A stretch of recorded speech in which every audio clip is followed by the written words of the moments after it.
ਧੰਨ ਧੰਨ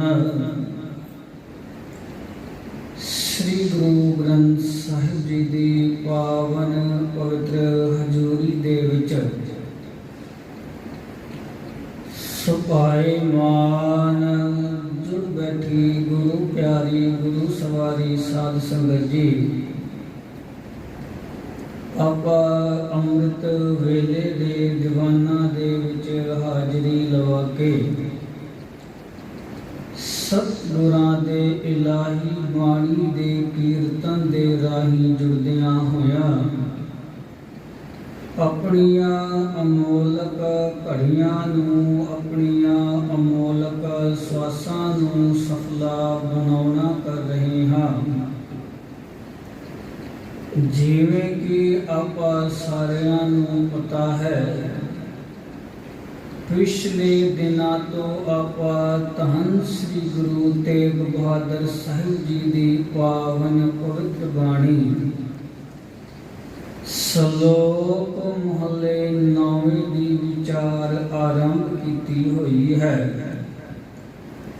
ਅੱਜ ਆਪਾਂ ਸ਼ਲੋਕ 3 ਤੇ 4 ਦੀ ਵਿਚਾਰ ਕਰਨੀ ਹੈ, ਕਿਉਂਕਿ ਇਹਨਾਂ ਸ਼ਲੋਕਾਂ ਦਾ ਜੋ ਪ੍ਰਕਰਣ ਹੈ ਉਹ ਇੱਕ ਹੀ ਹੈ।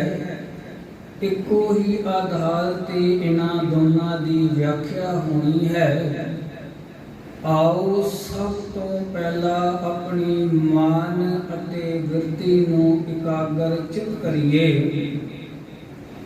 ਧੰਨ ਸ੍ਰੀ ਗੁਰੂ ਤੇਗ ਬਹਾਦਰ ਸਾਹਿਬ ਮਹਾਰਾਜ ਜੀ ਦੇ ਚਰਨਾਂ ਦੇ ਵਿੱਚ ਧਿਆਨ ਨੂੰ ਜੋੜ ਕੇ ਅਰਦਾਸ ਬੇਨਤੀ ਕਰੀਏ, ਪਾਤਸ਼ਾਹ ਜੀ ਆਪ ਹੀ ਕਿਰਪਾ ਕਰਨ, ਮਿਹਰਾਮਤ ਕਰਨ, ਆਪਣੇ ਪਾਵਨ ਪਵਿੱਤਰ ਬਚਨਾਂ ਦੀ ਵਿਚਾਰ ਵਿੱਚ ਵਰਤ ਕੇ ਆਪ ਹੀ ਕਰਾ ਲੈਣੀ ਜੀ।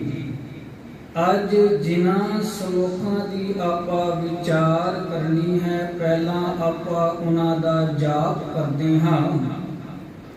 ਪਾਤਸ਼ਾਹ ਜੀ ਦੇ ਬਚਨ ਨੇ, ਤਰਨਾ ਕੋ ਕਿਉਂ ਹੀ ਗਇਓ, ਲਿਓ ਜਰਾ ਤਨ ਜੀਤ, ਕਾਹੋ ਨਾਨਕ ਭਜ ਹਰ ਮਨਾ, ਆਉਦ ਜਾਤ ਹੈ ਬੀਤ। ਦੂਜਾ ਬਚਨ ਹੈ, ਬੇਰਦ ਭਇਓ ਸੂਝੈ ਨਹੀਂ, ਕਾਲ ਪਹੁੰਚਿਓ ਆਨ, ਕਹੋ ਨਾਨਕ ਨਰ ਬਾਬੁਰੇ, ਕਿਉਂ ਨਾ ਭਜੈ ਭਗਵਾਨ। ਇਹਨਾਂ ਦੇ ਜਿਹੜੇ ਆਖਰੀ ਅਰਥ ਨੇ ਸਤਿਗੁਰੂ ਜੀ ਸਾਨੂੰ ਸਮਝਾਉਣਾ ਕਰ ਰਹੇ ਨੇ। ਤਰਨਾ ਉਹ ਤੋਂ ਭਾਵ ਹੈ ਤਰਨ ਅਵਸਥਾ, ਜਵਾਨੀ ਦੀ ਅਵਸਥਾ। ਸਤਿਗੁਰੂ ਜੀ ਸਮਝਾਉਂਦੇ ਨੇ, ਤੂੰ ਆਪਣੀ ਜਵਾਨੀ ਨਾਮ ਤੋਂ ਬਿਨਾ ਐਵੇਂ ਹੀ ਗਵਾ ਲਈ। ਤਰਨਾ ਕੋਇਓ ਹੀ ਗਇਓ, ਲਿਓ ਜਰਾ ਤਨ ਜੀਤ। ਜਰਾ ਤੋਂ ਭਾਵ ਹੈ ਬੁਢੇਪੇ ਨੇ ਤੇਰੀ ਇਸ ਜਵਾਨੀ ਨੂੰ ਜਿੱਤ ਲਿਆ। ਜਵਾਨੀ ਨੂੰ ਜਿੱਤ ਕੇ ਤੇਰਾ ਸਰੀਰ ਕਮਜ਼ੋਰ ਹੋ ਗਿਆ।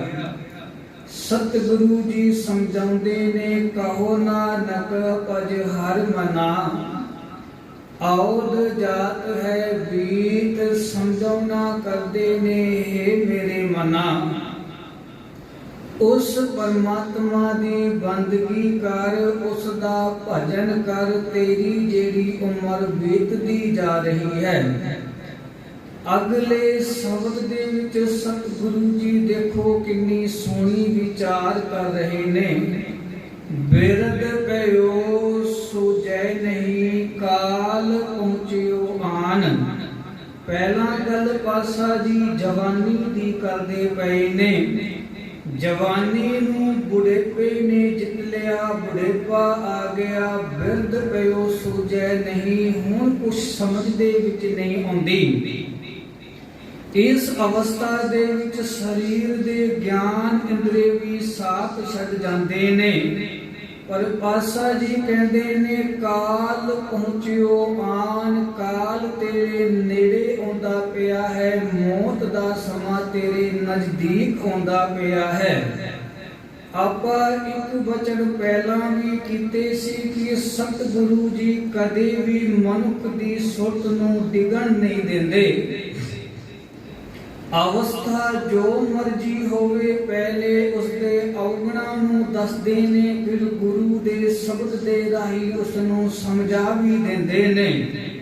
ਸਤਿਗੁਰੂ ਜੀ ਆਖ ਰਹੇ ਨੇ ਆਖੀਰਲਾ ਸਮਾਂ ਤੇਰਾ ਚੱਲਦਾ ਪਿਆ ਹੈ, ਗਿਆਨ ਇੰਦਰੇ ਤੇਰੇ ਸਾਥ ਛੱਡ ਗਏ ਨੇ। ਕਾਲ ਤੇਰੇ ਨੇੜੇ ਆਉਂਦਾ ਪਿਆ ਹੈ, ਮੌਤ ਤੇਰੇ ਬਹੁਤ ਨਜ਼ਦੀਕ ਹੈ। ਸਮਝਾਉਣਾ ਕਰ ਰਹੇ ਨੇ ਕਹੋ ਨਾਨਕ ਨਰ ਬਾਵਰੇ, ਕਿਉਂ ਨਾ ਭਜੈ ਭਗਵਾਨ। ਹੁਣ ਵੀ ਸਤਿਗੁਰੂ ਜੀ ਸਮਝਾ ਰਹੇ ਨੇ ਹੇ ਝੱਲੇ ਮਨੁੱਖ, ਹੇ ਪਾਗਲ ਮਨੁੱਖ, ਕਿਉਂ ਤੂੰ ਹੁਣ ਵੀ ਪਰਮਾਤਮਾ ਦਾ ਭਜਨ ਨਹੀਂ ਕਰਦਾ। ਜੇ ਇਸ ਅਵਸਥਾ ਦੇ ਵਿੱਚ ਵੀ ਤੂੰ ਆਪਣੇ ਜਿਹੜੇ ਮਾੜੇ ਕਰਮ ਕੀਤੇ ਨੇ ਉਹਨਾਂ ਤੋਂ ਤੋਬਾ ਕਰਕੇ ਗੁਰੂ ਦੇ ਚਰਨਾਂ ਦੇ ਵਿੱਚ ਜੁੜ ਜਾਏ ਤਾਂ ਅੰਤਲੇ ਸਮੇਂ ਦੇ ਵਿੱਚ ਵੀ ਗੁਰੂ ਬਖਸ਼ਿੰਦ ਹੈ, ਤੈਨੂੰ ਬਖਸ਼ ਦੇਗਾ। ਇਹ ਸੀ ਇਹਨਾਂ ਸ਼ਲੋਕਾਂ ਦੇ ਆਖਰੀ ਅਰਥ। ਹੁਣ ਆਪਾਂ ਇਹਨਾਂ ਦੀ ਵਿਚਾਰ ਸ਼ੁਰੂ ਕਰਨੀ ਹੈ। ਪਾਤਸ਼ਾਹ ਜੀ ਸਮਝਾਉਂਦੇ ਨੇ ਤਰਨਾ ਪੋਇਓ ਈ ਗਇਓ, ਤਰਨ ਤੋਂ ਭਾਉ ਜਵਾਨੀ ਦੀ ਅਵਸਥਾ। ਇਹ ਗੱਲ ਸੱਚ ਹੈ, ਜਦੋਂ ਮਨੁੱਖ ਜਵਾਨੀ ਦੀ ਅਵਸਥਾ ਦੇ ਵਿੱਚ ਹੁੰਦਾ ਹੈ ਉਸ ਵੇਲੇ ਪਰਮਾਤਮਾ ਨੂੰ ਚੇਤੇ ਨਹੀਂ ਕਰਦਾ। ਉਸ ਦਾ ਮਨ ਪਦਾਰਥਾਂ ਦੇ ਵਿੱਚ ਖਚਿਤ ਰਹਿੰਦਾ ਹੈ। ਕੋਈ ਵਿਰਲਾ ਮਨੁੱਖ ਹੋਏਗਾ ਜੋ ਇਸ ਅਵਸਥਾ ਦੇ ਵਿੱਚ ਗੁਰੂ ਦੇ ਸ਼ੁਕਰਾਨੇ ਦੇ ਵਿੱਚ ਜੁੜ ਜਾਂਦਾ ਹੈ। ਉਹਨਾਂ ਦੀ ਵਿਚਾਰ ਵੀ ਆਪਾਂ ਕਰਨੀ ਹੈ, ਪਰ ਬਹੁਤਾਤ ਮਨੁੱਖ ਜਦੋਂ ਉਹਨਾਂ ਦੀ ਤਰਨ ਅਵਸਥਾ ਹੁੰਦੀ ਹੈ, ਜਵਾਨੀ ਦੀ ਅਵਸਥਾ ਹੁੰਦੀ ਹੈ, ਉਸ ਵੇਲੇ ਪਰਮਾਤਮਾ ਨੂੰ ਭੁੱਲ ਕੇ ਮਾਤਰ ਪਦਾਰਥਾਂ ਦੇ ਮਗਰ ਜੋੜਦੇ ਨੇ। ਸਤਿਗੁਰੂ ਜੀ ਬਚਨ ਵੀ ਕਰ ਰਹੇ ਨੇ ਜੋਬਨ ਤਨ ਪ੍ਰਭ ਤਾਕੈ ਮਦ ਮੈਂ, ਅਹਨਿਸ ਰਹਿ ਦੀਵਾਨਾ। ਮਨੁੱਖ ਜਵਾਨੀ ਦੇ ਅਹੰਕਾਰ ਦੇ ਵਿੱਚ, ਦੌਲਤ ਦੇ ਅਹੰਕਾਰ ਦੇ ਵਿੱਚ, ਪਦਵੀ ਦੇ ਅਹੰਕਾਰ ਦੇ ਵਿੱਚ ਇੰਨਾ ਅਹੰਕਾਰੀ ਹੋ ਜਾਂਦਾ ਹੈ ਕਿ ਉਹ ਆਪਣੇ ਤੋਂ ਵੱਡਾ, ਆਪਣੇ ਤੋਂ ਬਲਵਾਨ ਕਿਸੇ ਨੂੰ ਸਮਝਦਾ ਹੀ ਨਹੀਂ। ਇੱਕ ਛੋਟੀ ਜੀ ਉਦਾਹਰਣ ਆਪਾਂ ਦੇ ਦਈਏ, ਕਿਸੇ ਇੱਕ ਮਨੁੱਖ ਦੇ ਕੋਲ ਭਾਵੇਂ ਗਿਆਨ ਵੀ ਨਾ ਹੋਵੇ, ਅਗਿਆਨੀ ਹੋਵੇ, ਉਸਦੇ ਕੋਲ ਜਵਾਨੀ ਹੋਵੇ, ਦੌਲਤ ਹੋਵੇ, ਕੋਈ ਛੋਟੀ ਮੋਟੀ ਪਦਵੀ ਹੋਵੇ, ਉਹ ਮਨੁੱਖ ਵੀ ਆ ਕੇ ਜੋ ਗਿਆਨ ਵਿਆਨ ਵਿਅਕਤੀ ਹੈ, ਜੋ ਪੜ੍ਹਿਆ ਲਿਖਿਆ ਵਿਅਕਤੀ ਹੈ, ਮਾਤਰ ਦੌਲਤ ਤੇ ਪਦਵੀ ਹੈ, ਪੜ੍ਹੇ ਲਿਖੇ ਨੂੰ ਵੀ ਉਪਦੇਸ਼ ਕਰਕੇ ਚਲਾ ਜਾਂਦਾ ਹੈ।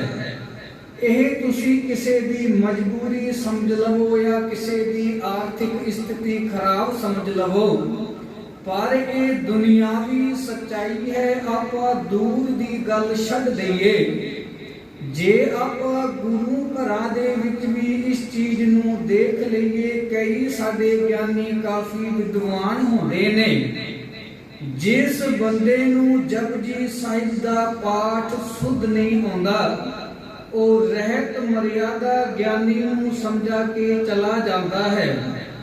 ਗਿਆਨੀ ਲੋਕ ਉੱਥੇ ਚੁੱਪ ਕਰ ਜਾਂਦੇ ਨੇ, ਕਿਉਂਕਿ ਹੋ ਸਕਦਾ ਹੈ ਉਸ ਦੇ ਘਰ ਦੀ, ਪਰਿਵਾਰ ਦੀ ਕੋਈ ਮਜਬੂਰੀ ਹੋਵੇ, ਪਰ ਇਹ ਨਹੀਂ ਕਿ ਉਹ ਅਗਿਆਨੀ ਹੈ, ਕਿਉਂਕਿ ਉਹਨਾਂ ਨੇ ਕੋਰਸ ਕੀਤੇ ਹੁੰਦੇ ਨੇ, ਪੜ੍ਹੇ ਲਿਖੇ ਹੁੰਦੇ ਨੇ। ਇਹ ਤਰਨ ਅਵਸਥਾ ਜੀ ਧਨ ਦੌਲਤ ਦੀ ਗੱਲ ਸਤਿਗੁਰੂ ਜੀ ਕਰਦੇ ਨੇ। ਇਸ ਅਹੰਕਾਰ ਨੂੰ ਜਵਾਨੀ ਦੇ ਵਿੱਚ ਜੇ ਛੱਡ ਦੇਗਾ ਤੇ ਬੜਾ ਚੰਗਾ ਰਹੇਗਾ। ਸਤਿਗੁਰੂ ਜੀ ਇੱਕ ਵਚਨ ਹੋਰ ਕਰਦੇ ਨੇ, ਚਾਰ ਪੜਾ ਜ਼ਿੰਦਗੀ ਦੇ ਸਤਿਗੁਰੂ ਜੀ ਨੇ ਸਾਨੂੰ ਸਮਝਾਏ ਨੇ। ਬਚਪਨ ਤੋਂ ਬਾਅਦ ਜਵਾਨੀ, ਇਹ ਸਾਰੇ ਲਾਕੀ 4 ਪੜਾਂ ਦੇ ਵਿੱਚ ਸਤਿਗੁਰੂ ਜੀ ਬਚਨ ਕਰ ਰਹੇ ਨੇ। ਪਹਿਲੇ ਪਾਤਸ਼ਾਹ ਜੀ ਦਾ ਬਚਨ ਹੈ, ਤੀਜੇ ਪਹਿਰੇ ਰਹਿਣ ਕੈ ਵਣਜਾਰਿਆ ਮਿੱਤਰਾ, ਧਨ ਜੋਬਨ ਸਿਉ ਚਿਤ। ਜਦੋਂ ਤੀਜਾ ਪਹਿਰ ਆਂਦਾ ਹੈ, ਆਖਦੇ ਨੇ ਤੂੰ ਵਣਜ ਕਰਨ ਆਇਆ ਸੀ ਪਰਮਾਤਮਾ ਦੇ ਨਾਮ ਦਾ, ਪਰ ਤੂੰ ਚਿਤ ਜੋਬਨ ਦੇ ਅਹੰਕਾਰ ਦੇ ਵਿੱਚ ਤੂੰ ਧਨ ਦੇ ਨਾਲ ਜੋੜ ਲਿਆ।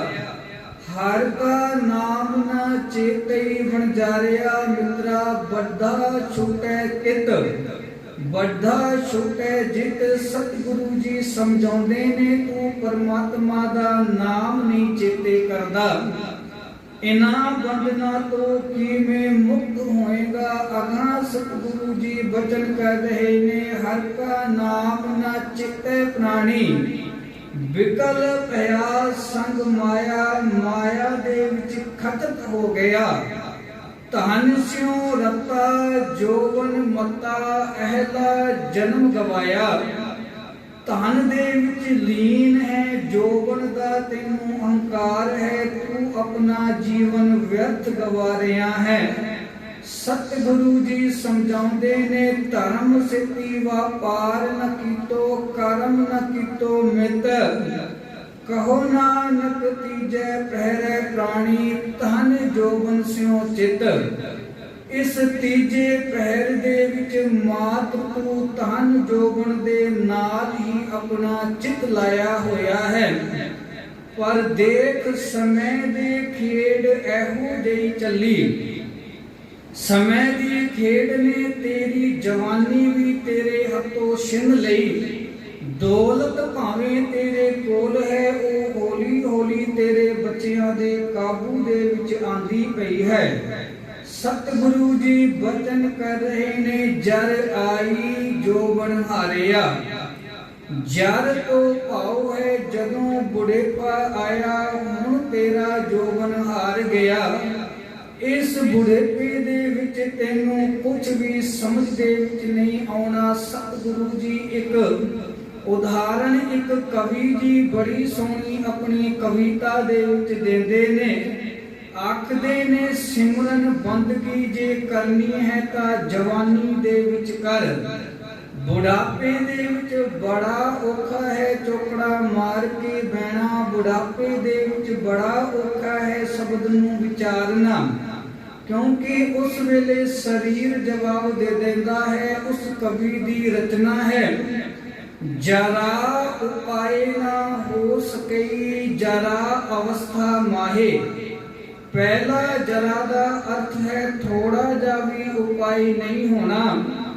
ਦੂਜਾ ਜਰਾ ਦਾ ਅਰਥ ਹੈ ਬੁਢਾਪੇ ਦੇ ਵਿੱਚ ਜਦੋਂ ਬੁਢਾਪਾ ਆ ਜਾਏਗਾ। ਜਰਾ ਉਪਾਏ ਨਾ ਹੋ ਸਕਈ, ਜਰਾ ਅਵਸਥਾ ਮਾਹੇ। ਭਵ ਸਾਗਰ ਕੇ ਤਰਨ ਕੋ ਤਰੁਣ ਅਵਸਥਾ ਆਹੇ। ਜੇ ਇਸ ਭਵ ਸਾਗਰ ਤੋਂ ਤੂੰ ਪਾਰ ਉਤਰਨਾ ਹੈ ਤੇ ਜਵਾਨੀ ਦੇ ਵਿੱਚ ਹੀ ਉਸ ਪਰਮਾਤਮਾ ਦਾ ਤੂੰ ਨਾਮ ਜਪ। ਹੁਣ ਜਵਾਨੀ ਤੋਂ ਬਾਅਦ ਜਦੋਂ ਬੁਢੇਪਾ ਆ ਜਾਂਦਾ ਹੈ, ਉਸ ਵੇਲੇ ਗਿਆਨ ਇੰਦਰੀ ਸਾਥ ਛੱਡ ਦਿੰਦੇ ਨੇ। ਉਸ ਵੇਲੇ ਬਾਣੀ ਦੇ ਵਿੱਚ ਸਤਿਗੁਰੂ ਜੀ ਬੜੇ ਸੋਹਣੇ ਸ਼ਬਦਾਂ ਦੇ ਰਾਹੀਂ ਬਾਬੇ ਫਰੀਦ ਜੀ ਦਾ ਸ਼ਬਦ ਹੈ, ਸਾਨੂੰ ਸਮਝਾਉਣਾ ਕਰ ਰਹੇ ਨੇ। ਚੱਬਣ ਚਲਨ ਰਤਨ ਸੇ ਸੁਨੀਅਰ ਬਹਿ ਗਏ, ਹੇੜੇ ਮੋਤੀ ਤਾਹ ਸੇ ਜਾਨੀ ਚਲ ਗਏ। ਜਦੋਂ ਬੁਢੇਪਾ ਆਇਆ, ਸਤਿਗੁਰੂ ਜੀ ਕਿੰਨੇ ਪਿਆਰੇ ਬਚਨਾਂ ਦੇ ਰਾਹੀਂ ਸਾਨੂੰ ਸਮਝਾ ਰਹੇ ਨੇ। ਚੱਬਣ ਤੋਂ ਪਾਓ ਤੇਰੇ ਦੰਦ ਤੇਰੇ ਹੁਣ ਟੁੱਟਣੇ ਸ਼ੁਰੂ ਹੋ ਗਏ ਨੇ। ਚਲਣ ਤੋਂ ਪਾਓ ਤੇਰੇ ਗੋਡੇ ਜਿਨ੍ਹਾਂ ਦੇ ਨਾਲ ਤੂੰ ਮੀਲੋਂ ਦੂਰ ਪੈਦਲ ਚੱਲਦਾ ਸੀ, ਹੁਣ ਤੇਰੇ ਕੋਲੋਂ ਗੁਰੂ ਘਰ ਤੱਕ ਵੀ ਮੁਸ਼ਕਿਲ ਦੇ ਨਾਲ ਪਹੁੰਚਿਆ ਜਾਂਦਾ ਹੈ। ਚੱਬਣ ਚਲਨ ਰਤਨ ਸੇ, ਰਤਨ ਤੋਂ ਭਾਉ ਤੇਰੀਆਂ ਅੱਖਾਂ ਨੇ ਇਹ ਵੀ ਰਤਨ ਵਾਂਗੂ ਚਮਕਦੀਆਂ ਸੀ। ਹੁਣ ਇਹਨਾਂ ਦੇ ਨਾਲ ਵੀ ਤੈਨੂੰ ਧੁੰਦਲਾ ਦਿਖਾਈ ਦਿੰਦਾ ਹੈ। ਸੇ ਸੁਣੀਅਰ ਬਹਿ ਗਏ, ਸੁਣੀਅਰ ਤੋਂ ਪਾਓ ਤੇਰੇ ਕੰਨ, ਇਹਨਾਂ ਦੇ ਵਿੱਚੋਂ ਵੀ ਤੈਨੂੰ ਮਾੜੀ ਮਾੜੀ ਆਵਾਜ਼ ਆਉਂਦੀ ਹੈ। ਹੇੜੇ ਮੋਟੀ ਤਾਹ ਸੇ ਜਾਨੀ ਚਲ ਗਏ। ਫਰੀਦ ਜੀ ਆਖਦੇ ਨੇ ਸਰੀਰ ਟਾਹਾਂ ਮਾਰ ਕੇ ਆਖਦਾ ਹੈ ਜਿਹੜੇ ਗਿਆਨ ਇੰਦਰੀ ਤੇਰਾ ਸਾਥ ਦਿੰਦੇ ਸੀ। ਤੇਰਾ ਜੋਵਨ ਹਾਰ ਗਿਆ, ਬੁਢੇਪਾ ਆ ਗਿਆ, ਇਹ ਗਿਆਨ ਇੰਦਰਾਂ ਨੇ ਵੀ ਤੇਰਾ ਸਾਥ ਦੇਣਾ ਛੱਡ ਦਿੱਤਾ। ਦੰਦ ਹੁਣ ਕੰਮ ਨਹੀਂ ਕਰਦੇ, ਗੋਡੇ ਹੁਣ ਜਵਾਬ ਦੇ ਗਏ ਨੇ, ਅੱਖਾਂ ਦੇ ਨਾਲ ਸੁਣਦਾ ਨਹੀਂ, ਕੰਨਾਂ ਦੇ ਵਿੱਚ ਸਰੋਤ ਨਹੀਂ। ਹਾਲਤ ਬਹੁਤ ਮਾੜੀ ਹੁੰਦੀ ਪਈ ਹੈ, ਪਰ ਸਤਿਗੁਰੂ ਜੀ ਫਿਰ ਵੀ ਉਤਸ਼ਾਹ ਦਿੰਦੇ ਨੇ। ਹਜੇ ਵੀ ਤੂੰ ਸਿਮਰਨ ਦੇ ਨਾਲ ਜੁੜ। ਫਰੀਦ ਜੀ ਦਾ ਇੱਕ ਹੋਰ ਬਚਨ ਹੈ, ਫਰੀਦਾ ਇੰਨੀ ਨਿੱਕੀ ਜੰਗੀਏ ਥਲ ਡੂੰਗਰ ਪਵਿਓਮ। ਅੱਜ ਫਰੀਦੇ ਕੂਜੜਾ ਸਹਿ ਕੋ ਹਾਥੀ ਓਮ। ਫਰੀਦ ਜੀ ਕਹਿੰਦੇ ਨੇ ਜਿਨ੍ਹਾਂ ਪੈਰਾਂ ਦੇ ਨਾਲ ਪਹਾੜਾਂ ਤੇ ਚੜ ਜਾਂਦਾ ਸੀ, ਅੱਜ ਉਹ ਗੋਡੇ ਇੰਨਾ ਜਵਾਬ ਦੇ ਗਏ ਨੇ। ਜਦੋਂ ਮੈਂ ਵੁਜੂ ਕਰਦਾ ਹਾਂ ਉਸ ਵੇਲੇ ਕੂਜਾ ਪਾਣੀ ਦਾ ਮੇਰੇ ਕੋਲ ਹੈ, ਪਰ ਸਰੀਰ ਇੰਨਾ ਜਵਾਬ ਦੇ ਚੁੱਕਿਆ ਹੈ ਕਿ ਉਹ ਵੀ ਮੈਨੂੰ ਸੈਂਕੜਾਂ ਕੋਹੇ ਦੂਰ ਜਾਪਦਾ ਹੈ। ਮਨੁੱਖ ਨੂੰ ਇਹ ਗੱਲ ਸਮਝ ਲੈਣੀ ਚਾਹੀਦੀ ਹੈ, ਜੋ ਵੀ ਅਵਸਥਾ ਹੈ ਉਸ ਅਵਸਥਾ ਦੇ ਵਿੱਚ ਪਰਮਾਤਮਾ ਦੇ ਨਾਮ ਦੇ ਨਾਲ ਜੁੜ ਜਾਣਾ ਚਾਹੀਦਾ ਹੈ। ਸਤਿਗੁਰੂ ਜੀ ਉਦਾਹਰਨਾਂ ਦੇ ਕੇ ਸਾਨੂੰ ਸਮਝਾਉਂਦੇ ਨੇ। ਇਹ ਦਾੜੀ ਜਦੋਂ ਚਿੱਟੀ ਹੋਣ ਲੱਗ ਪੈਂਦੀ ਹੈ, ਉਸ ਵੇਲੇ ਸਮਝ ਤੇਰਾ ਜਿਹੜਾ ਅੰਤਲਾ ਸਮਾਂ ਨੇੜੇ ਆਉਂਦਾ ਪਿਆ ਹੈ। ਬਾਬੇ ਫਰੀਦ ਦੇ ਵਚਨੇ ਦੇਖ ਫਰੀਦਾ ਜੋ ਥਿਆ, ਦਾੜੀ ਹੋਈ ਭੂਰ। ਅੱਗੋਂ ਨੇੜਾ ਆਇਆ ਪਿੱਛਾ ਰਿਹਾ ਦੂਰ। ਜਦੋਂ ਦਾੜੀ ਸਫੇਦ ਹੋਣੀ ਹੋ ਜਾਏ ਸ਼ੁਰੂ, ਭੂਰ ਤੋਂ ਪਾਉ ਚਿੱਟੀ ਹੋਣ ਲੱਗ ਪਈ ਹੈ। ਅੱਗੋਂ ਨੇੜਾ ਆਇਆ ਪਿੱਛਾ ਰਿਹਾ ਦੂਰ। ਤੇਰੇ ਜੀਵਨ ਦਾ ਪਿਛਲਾ ਸਮਾਂ ਤੇਤੋਂ ਦੂਰ ਰਹਿ ਗਿਆ ਹੈ। ਮੌਤ ਦਾ ਸਮਾਂ ਤੇਰੇ ਨੇੜੇ ਆਉਂਦਾ ਪਿਆ ਹੈ। ਸਤਿਗੁਰੂ ਜੀ ਬੜੇ ਸੋਹਣੇ ਬਚਨਾਂ ਦੇ ਰਾਹੀਂ ਸਮਝਾਉਂਦੇ ਨੇ ਕਿ ਜਦੋਂ ਖੇਤੀ ਪੱਕਣੀ ਸ਼ੁਰੂ ਹੋ ਜਾਂਦੀ ਹੈ, ਉਹ ਪੀਲੀ ਪੈ ਜਾਂਦੀ ਹੈ। ਫਿਰ ਕਿਸਾਨ ਉਸ ਨੂੰ ਵੱਢ ਲੈਂਦਾ ਹੈ, ਉਸ ਦੇ ਉੱਤੇ ਪੱਤੇ ਪੀਲੇ ਹੋ ਜਾਂਦੇ ਨੇ। ਕਿਸਾਨ ਉਸ ਨੂੰ ਵੱਢਦਾ ਹੈ। ਬਾਬਾ ਫਰੀਦ ਜੀ ਵੀ ਸਾਨੂੰ ਸਮਝਾਉਂਦੇ ਨੇ, ਫਰੀਦਾ ਸਿਰ ਭਲਿਆ ਦਾੜੀ ਭਲੀ, ਮੁੱਛਾਂ ਵੀ ਭਲੀਆਂ, ਰੇਮਣ ਗਹਿਲੇ ਬਾਬਲੇ ਮਾਣੇ ਕਿਆ ਰਲੀਆਂ। ਫਰੀਦ ਜੀ ਆਖਦੇ ਨੇ ਪਲੀਆਂ ਤੋਂ ਪਾਉ ਹੈ ਪੀਲੀ ਹੋ ਜਾਣੀ, ਜਾਂ ਫਿਰ ਉਮਰ ਦੇ ਹਿਸਾਬ ਨਾਲ ਚਿੱਟੀ ਹੋ ਜਾਣੀ। ਤੇਰੀ ਉਮਰ ਪੱਕਣੀ ਸ਼ੁਰੂ ਹੋ ਗਈ ਹੈ। ਤੇਰੀ ਦਾੜੀ ਦੇ, ਤੇਰੇ ਮੁੱਛਾਂ ਦੇ, ਤੇਰੇ ਸਿਰ ਦੇ ਵਾਲ ਸਫੇਦ ਹੋ ਗਏ ਨੇ। ਹੁਣ ਵੀ ਤੂੰ ਦੁਨਿਆਵੀ ਰੰਗਲੀਆਂ ਤੋਂ ਹਟ ਕੇ ਨਾਮ ਦੇ ਨਾਲ ਨਹੀਂ ਜੁੜਦਾ। ਜਾਂ ਫਿਰ ਨਾਨਕ ਦੇਵ ਜੀ ਸਮਝਾਉਂਦੇ ਨੇ ਚੌਥੇ ਪੈਰ ਦੇ ਵਿੱਚ, ਚੌਥੇ ਪਹਿਰੇ ਰਹਿਣ ਕੇ ਵਣਜਾਰਿਆ ਮਿੱਤਰਾ ਲਾਵੀ ਆਇਆ ਖੇਤ। ਚੌਥੇ ਪੈਰ ਦਾ ਉਹਨਾਂ ਨੇ ਦੱਸਿਆ ਜਦੋਂ ਫਸਲ ਪੱਕ ਜਾਂਦੀ ਹੈ, ਉਸ ਨੂੰ ਵੱਢਣ ਵਾਲੇ ਕਾਮੇ ਨੇੜੇ ਆ ਜਾਂਦੇ ਨੇ। ਮਨੁੱਖ ਨੂੰ ਸਮਝਾਉਂਦੇ ਨੇ ਤੇਰੇ ਸਿਰ ਦੇ ਵਾਲ, ਤੇਰੇ ਦਾੜੀ ਦੇ ਵਾਲ ਚਿੱਟੇ ਹੋ ਚੁੱਕੇ ਨੇ। ਕਾਮੇ ਤੇਰੇ ਨੇੜੇ ਮੌਤ ਨੂੰ ਆਖਦੇ ਨੇ ਆ ਚੁੱਕੇ ਨੇ, ਤੂੰ ਹਜੇ ਵੀ ਸਮਝਦਾ। ਇਹਨਾਂ ਨੂੰ ਛੱਡ ਕੇ ਨਾਮ ਦੇ ਨਾਲ ਤੂੰ ਜੁੜਨਾ ਕਰ। ਸਤਿਗੁਰੂ ਜੀ ਸਮਝਾਉਣਾ ਕਰ ਰਹੇ ਨੇ, ਰਹਿਣ ਗਈ ਮਤ ਦਿਨ ਪੀ ਜਾਏ, ਭਵਰ ਗਏ ਬਗ ਬੈਠੇ ਆਏ। ਰਹਿਣ ਤੋਂ ਪਾਓਏ ਜਦੋਂ ਤੇਰੇ ਬਾਲ ਕਾਲੇ ਸੀ। ਜਵਾਨੀ ਦੀ ਗੱਲ ਹੈ, ਤੇਰੀ ਜਵਾਨੀ ਚਲੀ ਗਈ। ਦਿਨ ਤੋਂ ਭਾਉ ਸਫੇਦ ਹੁੰਦਾ ਹੈ, ਹੁਣ ਤੇਰੀ ਦਾੜੀ ਚਿੱਟੀ ਹੋ ਗਈ।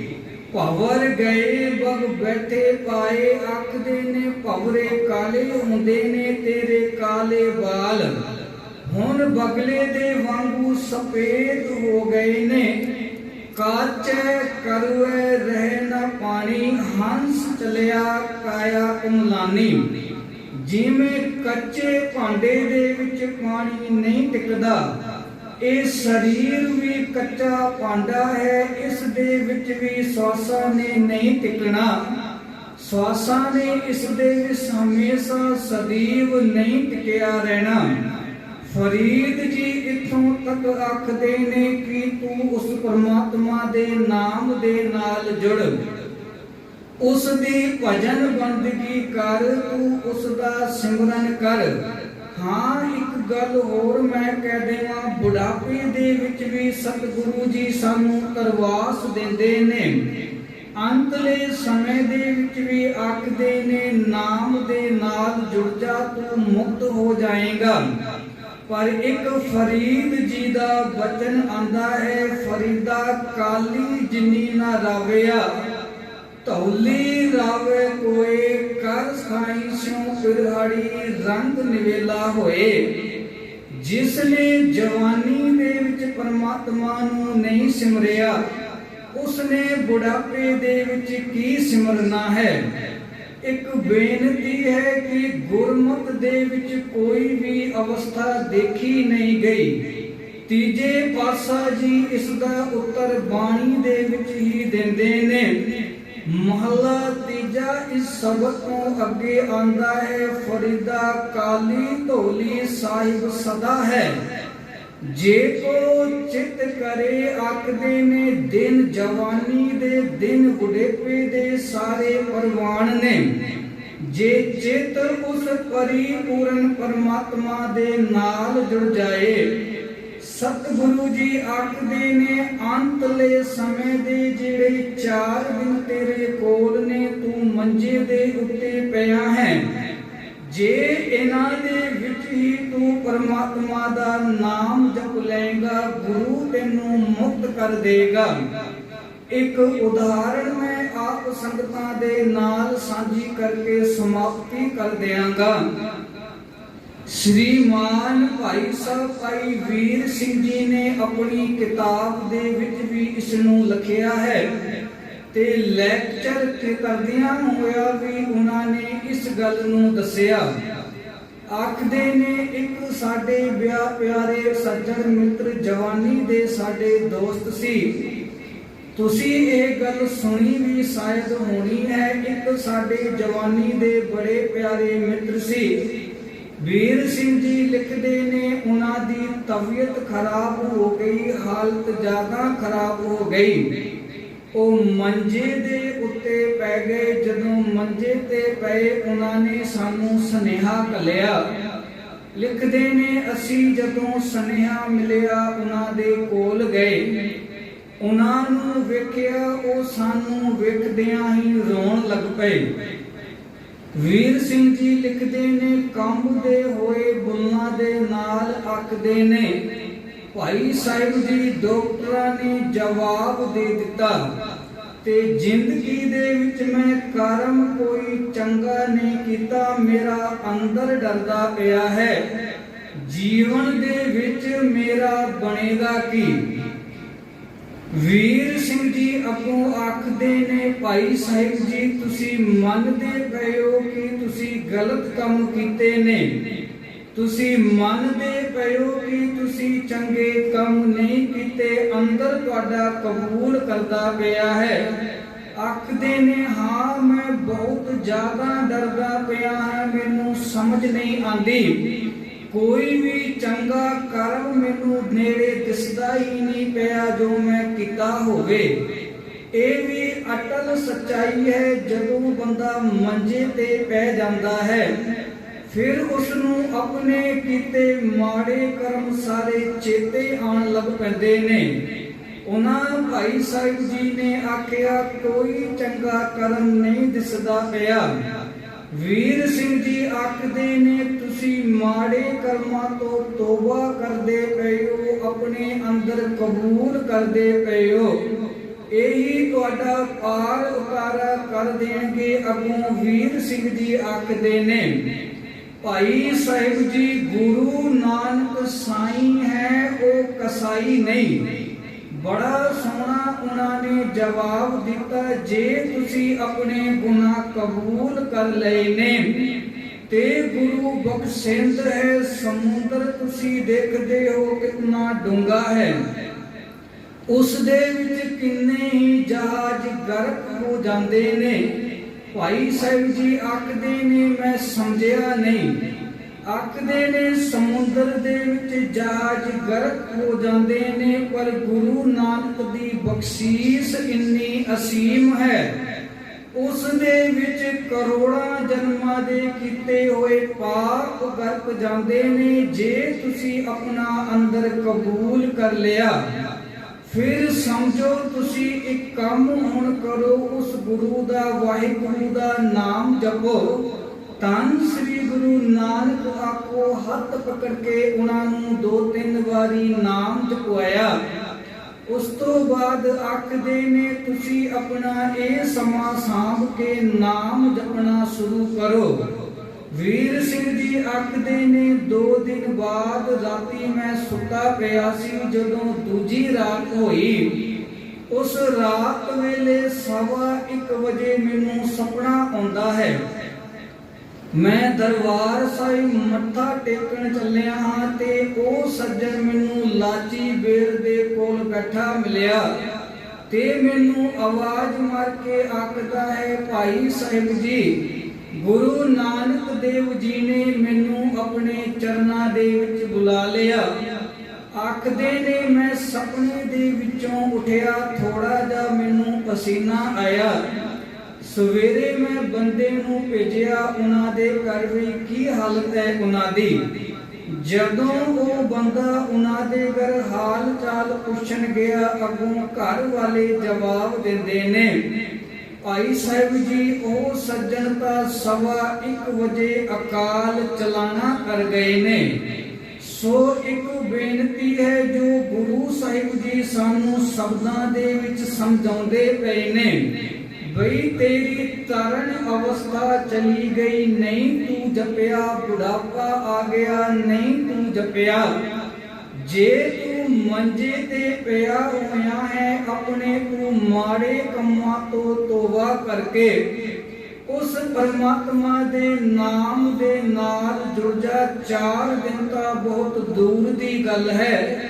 ਜੇ ਤੂੰ ਇਹ 24 ਘੰਟੇ, 12 ਘੰਟੇ, 1 ਘੰਟਾ ਵੀ ਆਪਣੇ ਆਪ ਨੂੰ ਪਵਿੱਤਰ ਕਰਕੇ ਉਸ ਗੁਰੂ ਦੇ ਨਾਮ ਦੇ ਨਾਲ ਜੁੜ ਗਿਆ, ਤੇਰਾ ਪਾਰ ਉਤਾਰਾ ਹੋ ਜਾਏਗਾ, ਜੀਵਨ ਮਰਨ ਦੇ ਗੇੜ ਤੋਂ ਮੁਕਤ ਹੋ ਜਾਏਗਾ। ਸੋ ਆਪਾਂ ਵੀ ਗੁਰੂ ਸਾਹਿਬ ਜੀ ਦੀ ਬਾਣੀ ਨੂੰ ਪੱਲੇ ਦੇ ਨਾਲ ਬੰਨੀਏ।